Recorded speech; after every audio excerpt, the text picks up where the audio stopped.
যে পারিবারিক কলহের কারণে আত্মগোপনে চলে গেছে।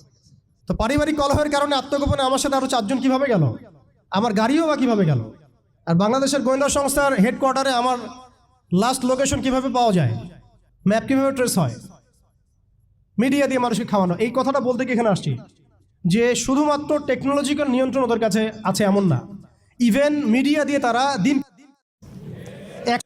Right now. এখন আপনারা এই মিডিয়াদেরকে খুব মাথায় তুলতেছেন। এখন কয়দিন আগে তারা ফ্যাসিস্টের পক্ষে ছিল, আজকে মনে করছেন সে আপনার দলে চলে আসছে। তাদের কোনো ধর্ম থাকে না, মিডিয়ার কোনো ধর্ম থাকে না, যেদিকে ফ্লো সেদিকে তারা যাবে। তারা দিনকে রাত বানাতে পারে, রাতকে দিন বানাতে পারে।